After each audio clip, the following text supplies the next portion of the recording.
zerrüttet, alles bankrott und 7 Millionen Arbeitslose. Sie können sich finden, 7 Madre mía, no eres más nazi porque no te entrenas. ¡Qué barbaridad!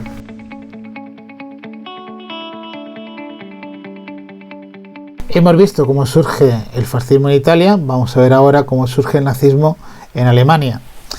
Y más concretamente en la Alemania de posguerra, tras terminar la Primera Guerra Mundial.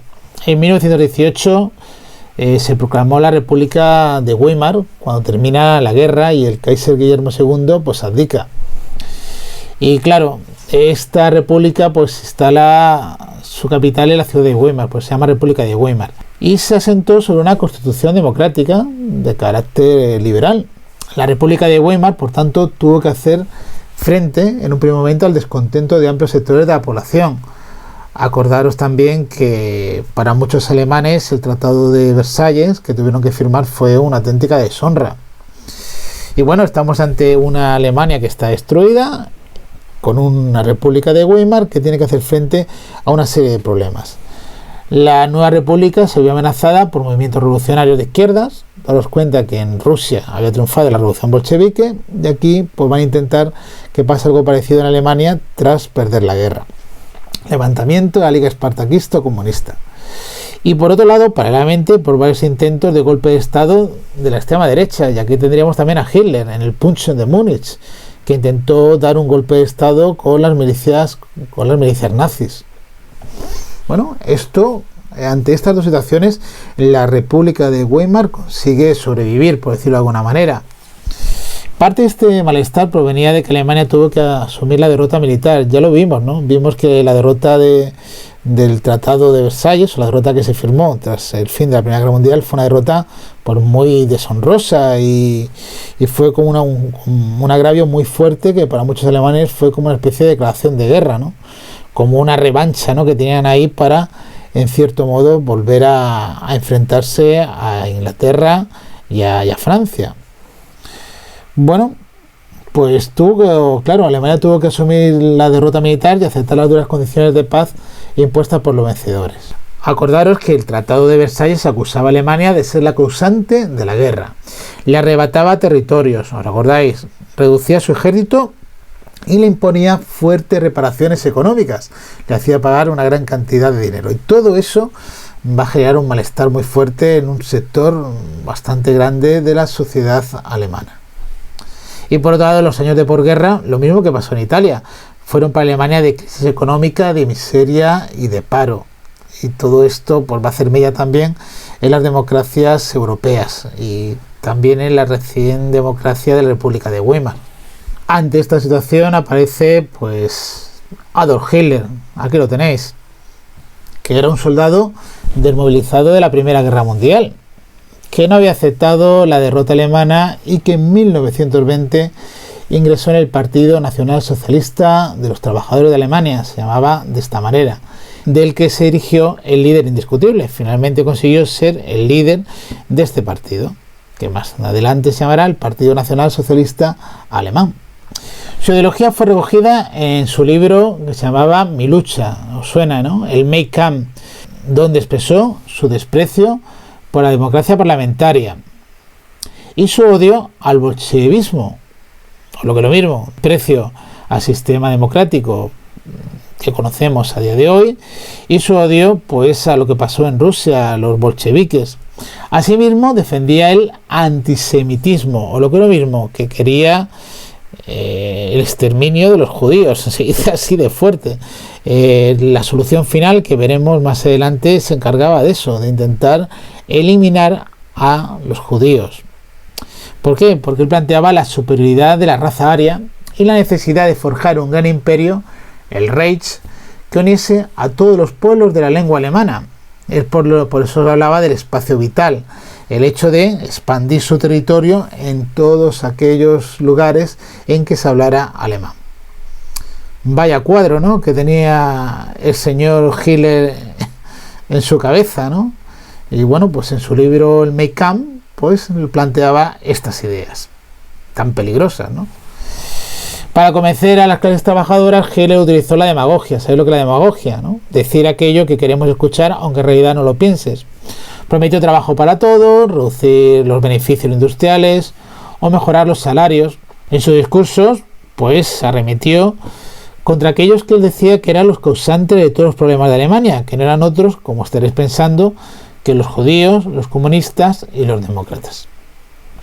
El partido nazi escogió como emblema la bandera roja con la cruz gamada, que la conocéis todos, y se dotó de una organización paramilitar, o lo que es lo mismo, pues una organización armada y violenta con armas llamada las secciones de asalto, la SA, y las secciones de protección, también la SS, que seguro que suena de las pelis estas de nazis, que son malos, no, malísimos, ¿no? Todos estos personajes, ¿no?, que llevan la insignia de la SS que tenéis aquí. Pues esta es la situación que tenía Alemania durante la República de Weimar. Por un lado, diferentes intentos revolucionarios de carácter comunista o bolchevique, y por otro lado, Adolf Hitler, que quería en cierto modo llegar al poder a través del Partido Nacional Socialista Alemán. Desde el 24 hasta el 29 hubo un periodo de relativa mejora económica en la República de Weimar, en Alemania, pero la crisis del 29, que ocurrió en Estados Unidos y que afectó a todo el mundo, sobre todo a Europa, arrastró a muchos bancos a la quiebra, lo que provocó cierre de fábricas, paro y descontento social. Os podéis imaginar que esto va a hacer que el partido nazi pues aproveche estas circunstancias para seguir arremetiendo contra los demócratas, los judíos, los comunistas, e ir poco a poco con ese discurso demagógico cogiendo votos. Una buena parte de la población se inclinó hacia propuestas de partidos extremistas. Burgueses arruinados, campesinos, obreros desesperados, fueron atraídos por las promesas nazis. Los intelectuales y la mayoría de obreros se inclinaron por el Partido Comunista. Por otro lado, el partido nazi empezó a contar con el apoyo de importantes personalidades de la industria, de las finanzas y a disponer de fuertes ayudas económicas. Y esto hizo que las elecciones de 1932 consiguieran 13 millones de votos. Estos son muchos votos. Y en enero de 1933 logró que el presidente Hindenburg, este hombre, le nombrase a Hitler canciller. Y ya cuando es canciller ya empieza a hacer todo lo posible por acaparar todo el poder. Para contar con una mayoría parlamentaria, Hitler convocó nuevas elecciones para marzo de 1933. En plena campaña electoral, los escuadrones nazis provocaron un incendio en el Reichstag, en el Parlamento alemán. De hecho, a día de hoy, el Parlamento alemán, si lo veis, tiene arriba pues una cúpula de cristal, hecha por Norman Foster, ¿no?, para que no se olvide qué ocurrió en ese Parlamento. Y bueno, los nazis acusaron de este incendio a los comunistas. Y le sirvió a Hitler este incendio de pretexto para eliminar a sus adversarios y exigir plenos poderes. A partir de ese momento, y sobre todo en 1934, con la muerte de Hindenburg, Adolf Hitler se proclama Führer y canciller del Tercer Reich. Empieza lo que es un sistema totalitario, que es lo que será el sistema del nazismo alemán. ¿Por qué decimos que se trata de un sistema totalitario? Pues por cosas como esta. En 1934, pues lo que dijimos, lo mismo con la Italia de Mussolini. Se produce la identificación entre el partido nazi y el Estado. Es como si fueran solo uno. Bajo la autoridad de Hitler, que es el Führer. Y es una autoridad total. Nadie se puede estar en contra del Führer. Vamos, ya sabéis lo que le pasaría, ¿no?, si están en contra del Führer. Se suprimen, por tanto, también las libertades, las garantías individuales, se decreta la disolución de los partidos y sindicatos, y solo fue utilizado el Partido Nacional Socialista Alemán, ¿no?, que en las siglas alemanas es NSDAP. Y todos los trabajadores fueron obligados a afiliarse al único sindicato que se llamaba el Frente Alemán de Trabajo. La administración pública fue depurada, eliminada. Si tú trabajabas en la administración pública y encima no estabas a favor de este régimen, pues te quitaban de en medio. La judicatura, o lo que son los jueces, quedó sometida a la voluntad del partido. El partido nazi controlaba la justicia. La policía fue sustituida en sus tareas de represión por las formaciones paramilitares de los nazis, fundamentalmente por la SS. Y en 1934 se creó la Gestapo, que es la policía secreta, dirigida por Himmler, que se cargaba de la represión de los opositores al régimen y, muy importante, del control sobre la opinión pública a través de los medios de comunicación, que a día de hoy ya veis cómo los medios de comunicación pueden hacer, ¿no?, una misma noticia que se vaya tergiversando. Pues Hitler lo hacía a lo bestia. Podéis entender que se impone la ideología nazi a toda la sociedad. La sociedad alemana debía tener una absoluta unidad ideológica.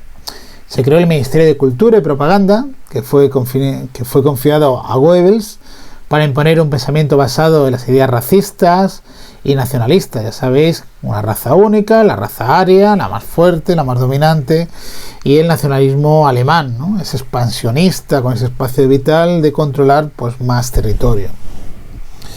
La ciencia y la cultura, pues los periódicos, los libros, la radio, se nazificaron, lo que es lo mismo, se apartaron aquellas ideas que para el sistema, que para los nazis eran peligrosas.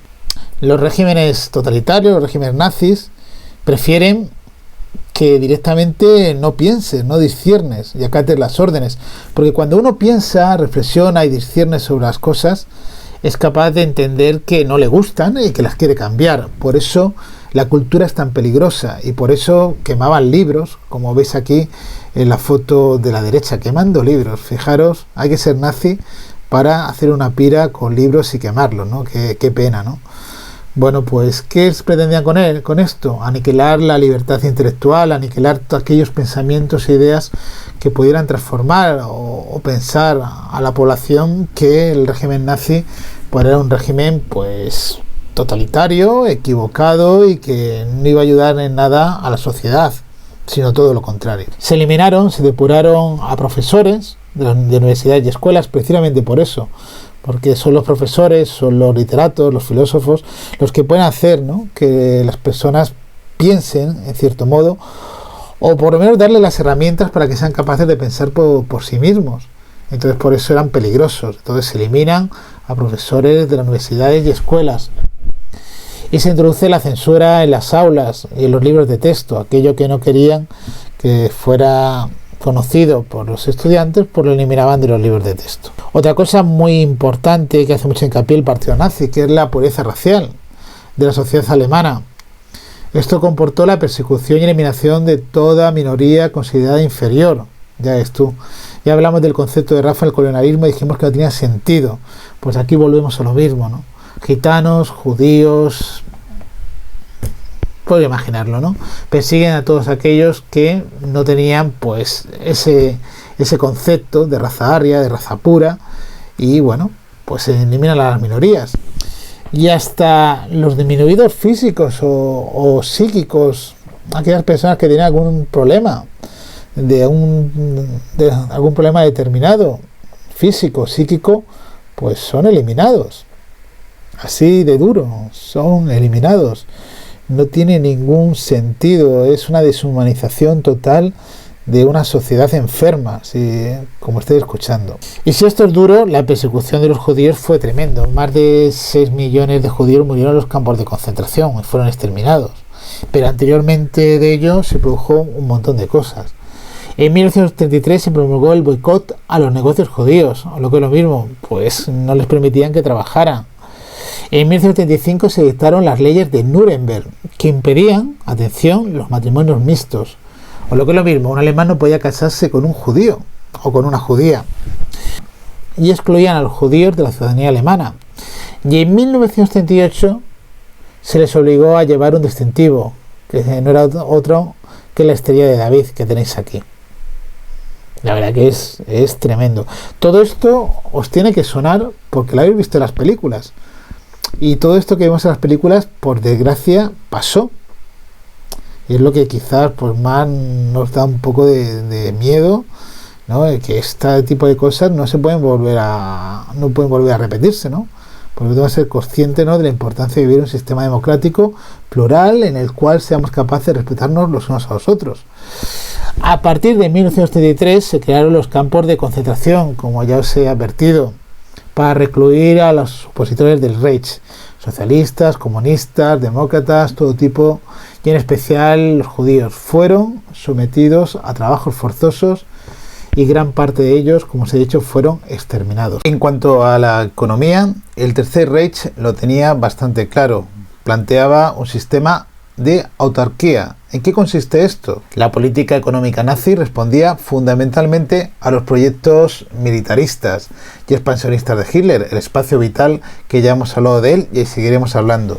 Entonces, el Estado nazi, ante todo, tiene un carácter muy totalitario y por lo tanto también dirige la economía, y el objetivo que tenía, por lo tanto, era conseguir la autarquía, el no depender de otros países económicamente.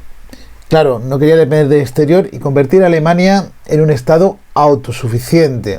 Se dio prioridad, por lo tanto, a la industria pesada, sobre todo a la de armamento. ¿Por qué? Porque quería expandir su territorio y tenía clarísimo que para ello tenía que entrar en la guerra. De hecho, poco después de que gobernara Hitler, empezó la Segunda Guerra Mundial, que la inició él, invadiendo Polonia. Para hacer frente al paro, se llevó a cabo un ambicioso programa de obras públicas, con la construcción de numerosas autopistas y otras infraestructuras, junto con el desarrollo de la industria pesada, la industria militar.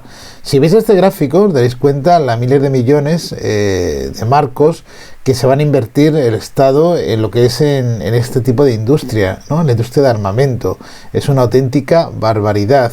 Por lo tanto, ¿el régimen nazi bajó el paro? Por supuesto que sí, pero también entendemos que esto es debido a que se estaba preparando o se estaba armando para el inicio de la Segunda Guerra Mundial. Por lo tanto, no era una política económica acorde con una sociedad igualitaria, en una sociedad democrática. Se estaba desarrollando una industria pesada para iniciar la Segunda Guerra Mundial. En cuanto a la política expansionista, que ya hemos hablado del régimen nazi, Hitler vinculó la superioridad racial con la implantación de un nuevo orden en Europa, o por lo tanto planteaba un cambio de fronteras en Europa.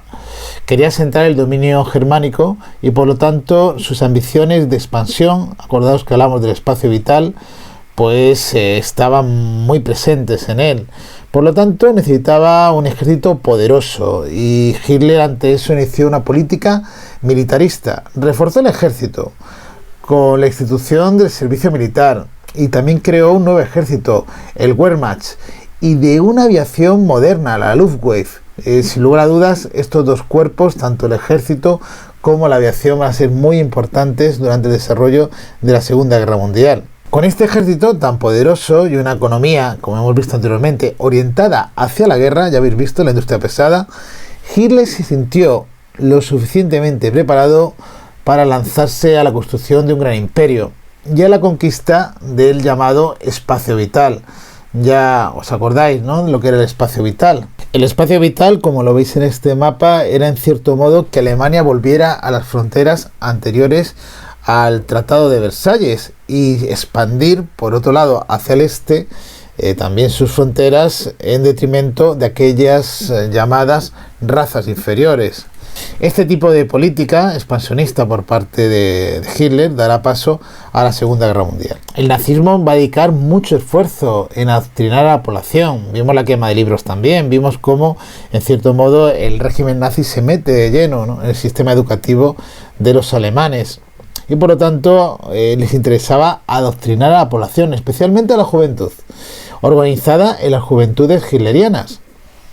¿Cómo lo va a conseguir? Mediante la propaganda y el miedo, pero también con el atractivo del proyecto hitleriano, que quieras que no, para unos niños que le cuenten que son los mejores, una raza superior, y los llevan de acampada y les enseñan no sé cuántas técnicas militares, pues los chavales lo tomaban como un juego. Este proyecto hitleriano, por lo tanto, exaltaba la grandeza de Alemania, el orgullo de la raza y un futuro de progreso.